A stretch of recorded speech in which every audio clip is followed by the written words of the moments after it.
Nerdy is defined as someone characterized by an obsessive interest in something. Xbox, Marvel, technology, D&D, Lord of the Rings, escape rooms, Pokemon, Funko Pop, Star Wars, PlayStation, comic books, Magic the Gathering, Nintendo, Harry Potter, Game of Thrones, Teenage Mutant Ninja Turtles, Power Rangers. All of that is Tech D Rob, host of the Nerd News Podcast, your source for everything nerdy. I realize you guys are all nerds. And this is the Nerd News Podcast.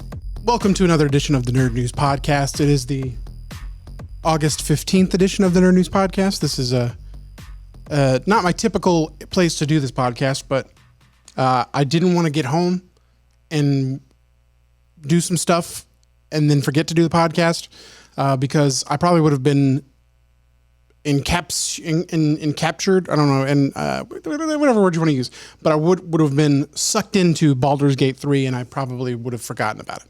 So I'm doing it here at the office before I go home just to make sure it happens. So, we'll get into all the things that I have to talk about Baldur's Gate and some other things in the next segment of the Nerd News Podcast. But let's get started with the quick hits. So on video game wise, we have Everspace 2 on next gen consoles, and that's out as of today. Hammerwatch 2 is on PC today. Moving Out 2 is on current and next gen PlayStation and Xbox, along with Switch and PC. Wayfinder is on current and next gen PlayStation and PC. And then on, what day is that? Thursday, we have Red Dead Redemption for the PlayStation 4 and Switch. Red Dead Redemption Undead Nightmare on PlayStation 4 and Switch. And then Shadow Gambit, The Cursed Crew on next gen PlayStation and Xbox, along with PC. Then we have Vampire Survivors on the Switch.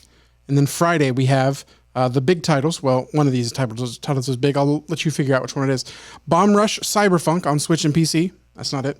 The Texas Chainsaw Massacre on current and next-gen Xbox and PC. That's also not the big title this week. Madden NFL 24 hits current and next-gen Xbox and PlayStation along with PC on Friday. And I believe there's a way to get it early if you get the deluxe edition or something like that. I'm not 100% sure.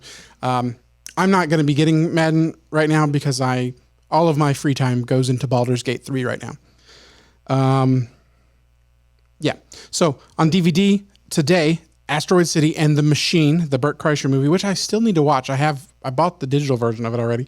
Elemental is on digital along with No Hard Feelings. No Hard Feelings is okay.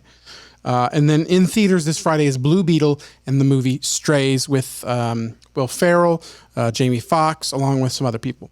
So those are your theatrical releases. Blue Beetle, really under the radar as far as release date. Like, I've seen very few things about it, but I also don't have a high expectancy of the movie simply because DC is a mess right now.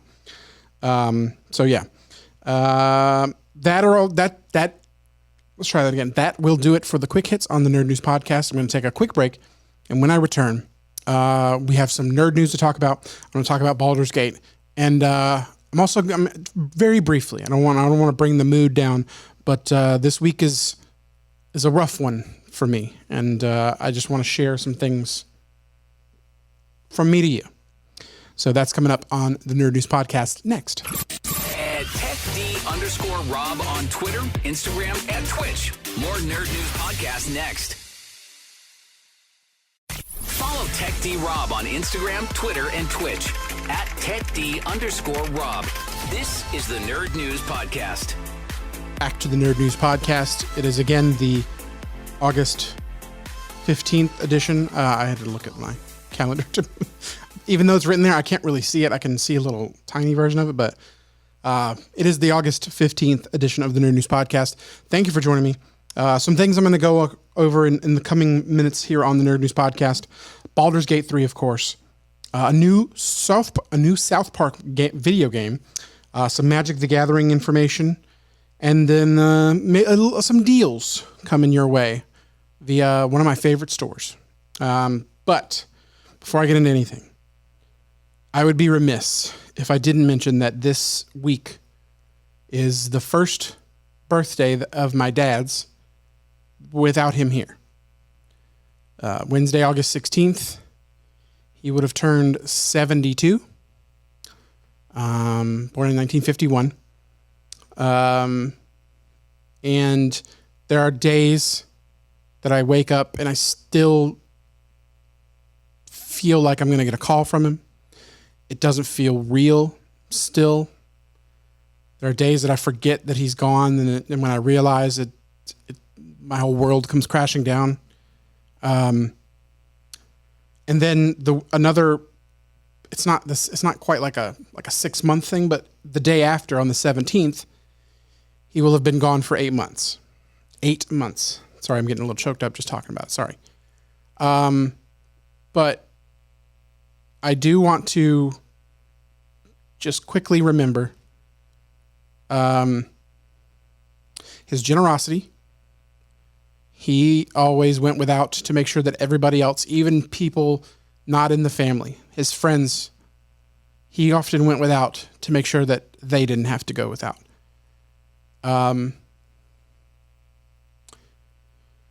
He's still a big part of my life and always will. And I should have done this at the end of the podcast, but I miss him every day. And I keep him in the car with me, hanging from the rearview mirror. It's a bullet.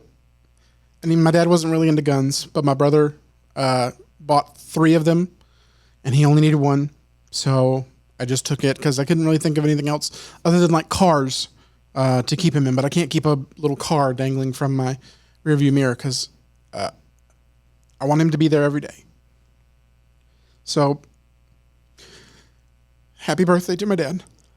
And I'm going to get into something more lighthearted now. Let me get a drink of water.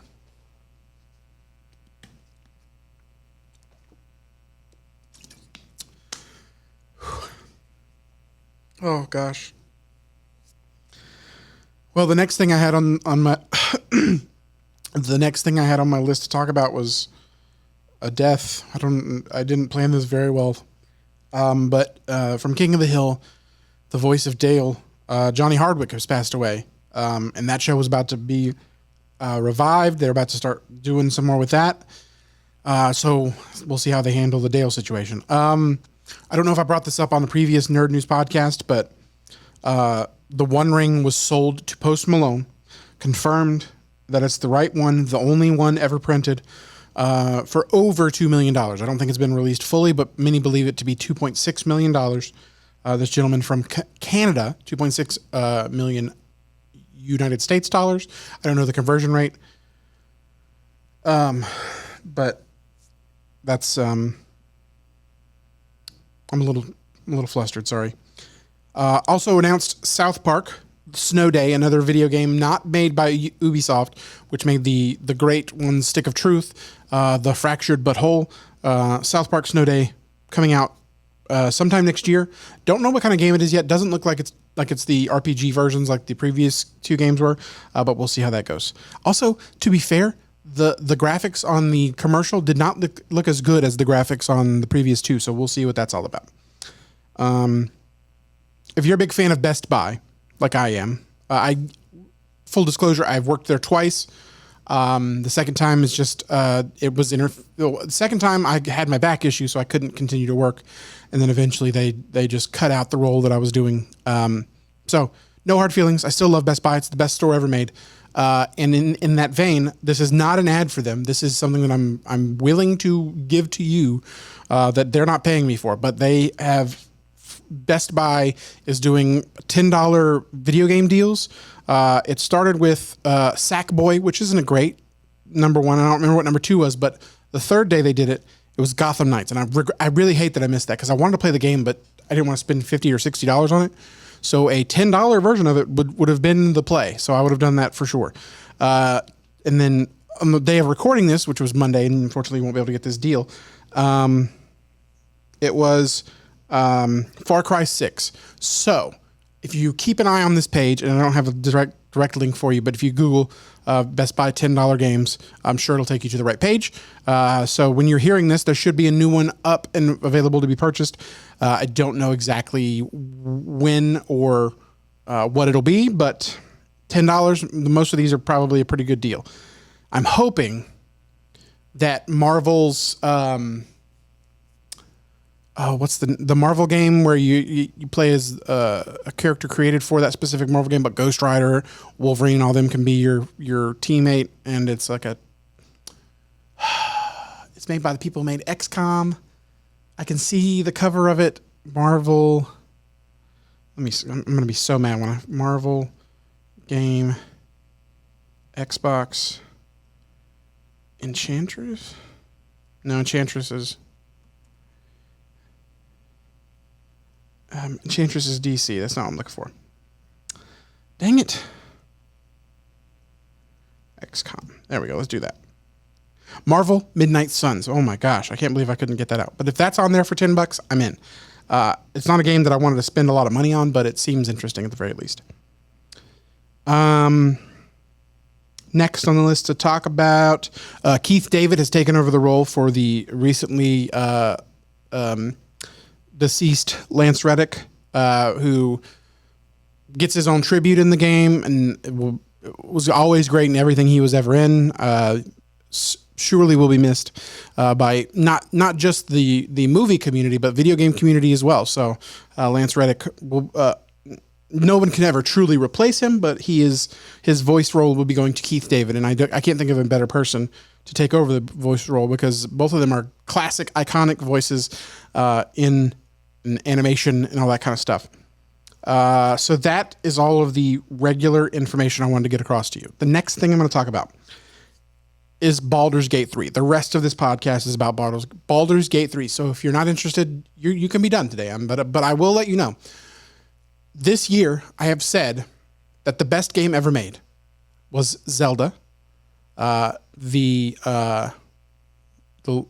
the name of the new one?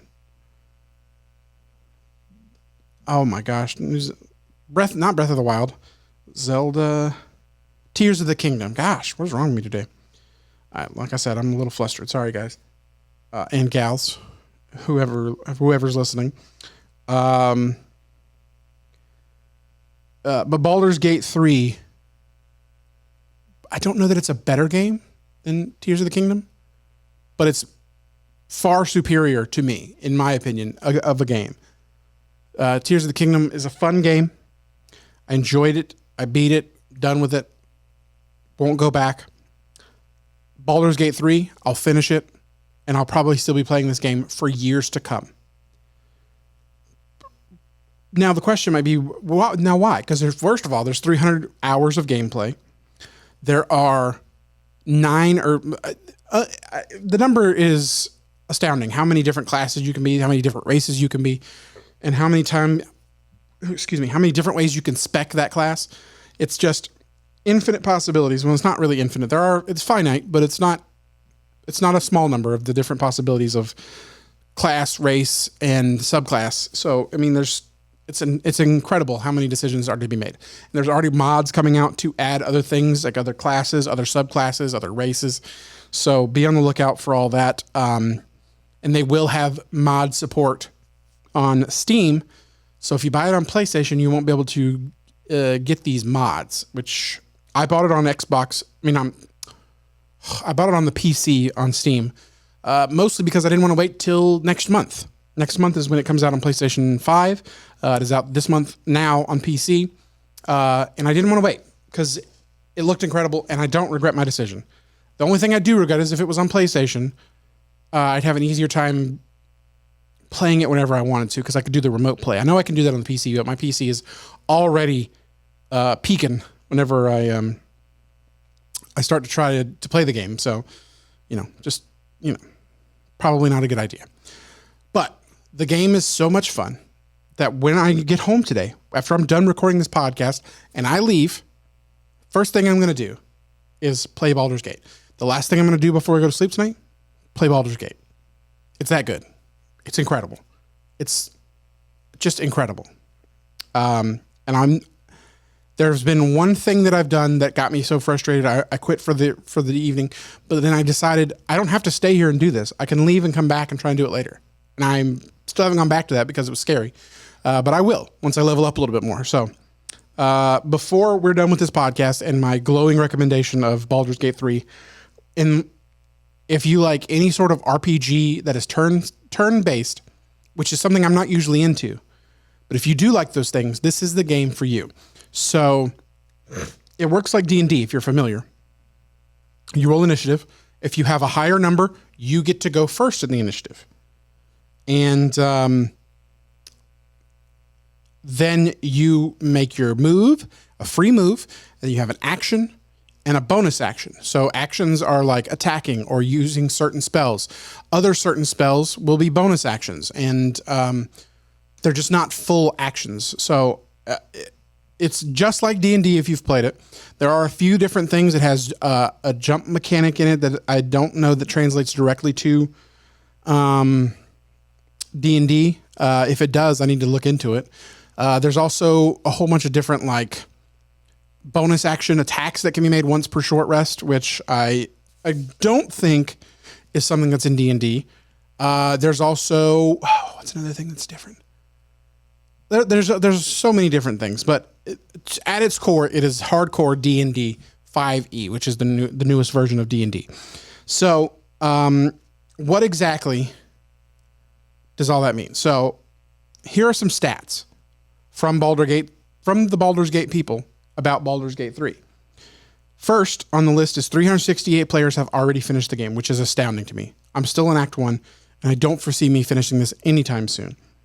93% of people made a custom character. There are already made characters. They are ones that you can recruit into your party later if you don't pick them. So that's, I mean, it's more fun to make your character. I'll tell you that right now. And in that custom character creation, people have spent 88 years total in character creation. 10% of characters had at least an hour in character creation. That is tripping me up. Character creation. Mostly paladins, mostly half-elf. The other ones are severe drops. I picked a halfling rogue, and the amount of people who have picked either one of those things is very small. 100,000 players have been rejected by a specific character named Astarion, which is somebody you can pick to play as if you would like. But Astarion is a rogue as well. And 100,000 players have been rejected by him in a sexual nature. And that's the only weird thing to me is I don't necessarily enjoy that in a video game. But some of these characters in this game are very aggressive sexually. And it's not something I'm looking for in my D&D, to be completely honest with you. Next, 815,000 NPCs have been shoved into a chasm. Shove is another mechanic. I don't know that it's in 5e, but it's pretty fun. It's a bonus action. When you're beside someone, you can hit them, and then you can shove them. It's a strength check. So my barbarian and my fighter can do those things, and it's pretty good. 12% of player deaths were caused by friendly fire. I wish I could say I haven't contributed to that, but it has happened. You never know how big an explosion is going to be. Blah, blah, blah, yada, yada, yada. I killed some characters, but you can easily get them back if that happens. Even if you don't save scum, which is... I'm not trying to save scum, but I save often just in case there are bugs, and there are bugs aplenty. And despite all the bugs, I don't get mad at the game because I know when I boot it back up, it's going to be fixed. And it's going to be just as much fun to continue what I was doing. So I would recommend you save often and don't necessarily use it as like a reset button if you mess something up. But sometimes you got to do what you got to do. If you kill everyone in your party, then you have to reload that save. So that's another reason. Let's see. One of the early missions, you get to choose a good side or a blatantly good and a blatantly evil side of things. And 65.1% of players have chosen the good side of things, which is nice to know. 35 almost have chosen the evil side, which is a little disappointing, to be honest. 750,000 people have pet the dog that I didn't know was in the game until I saw these stats. And apparently I just walked right by him when I asked one of my friends. But anyway, I will remedy that as soon as I am home today. 1,400,000 people have spoken to corpses, there's a spell in the game called Speak with Dead. And if you've seen the Dungeons and Dragons movie, you would know that the spell gives you a arbitrary three questions you can ask. So I don't know how that works in the video game, but I need to work on that because I need to know. But over 2,400,000 have spoken to animals, and I have done that. I gave my barbarian has speak with animals, and there's a weird ox somewhere in the game. It just tells me to leave it alone and not blow up its spot because something's weird about it. But I haven't figured out what's weird yet. So, and with all that, the final statistic is that 10 million hours have been played, which is over 1,225 years, which is astounding. I don't know how many players that means, but it is broken many records for concurrent players and stuff like that. The game's incredible. If you have a PC capable of playing it, you should look into it. If you don't and you have a PS5, you can wait till September. Definitely pick it up though. It's a incredible game. I've had so much fun playing. And to be honest with you, things like this really help me on weeks like this. So I told you a little bit ago, and I don't want to get too much into it again because I got to drive home. I don't need to be a mess on the way home. But I get that I do these things a lot, and I play a lot of D&D. And I've done this even before. But a lot of times the real world's a little disappointing, to be completely honest with you. And I like to have my escapes. Now, a lot of people might say that that's not like I'm trying to not grow up, not be like, I'm trying to be like Peter Pan or whatever. But the things that bring me joy are not necessarily the things that bring everyone joy. So if you are in a similar situation and you have something going on in your life that is bringing you down and it's making you, I don't know, not feel 100% with the real world, you dissociate. That's a word I hear often in mental health. But if you're dissociating, sometimes that's okay. But you do have to stay in the real world. There's a lot of people need you there. So get your escapes. That's fine. But don't overdo it, I guess is what I'm trying to say. Don't overdo it. And I try to keep that balance the best I can. I do a lot of work, and then I go home, and I play a lot of video games, but I do a lot of the work. So I'm kind of rambling here at this point, but do what makes you happy. That's the gist of what I'm trying to get at. Do what makes you happy. And don't give a damn about anyone trying to yuck your yum. I hate that phrase, but it's true. It's the way I feel. Forget them. Thank you for joining me on this week's Nerd News Podcast. I'll see you next week. That's it for this week's Nerd News Podcast. Follow TechD Rob on Instagram, Twitter, and Twitch at TechD_Rob. Subscribe now. More nerd news next week.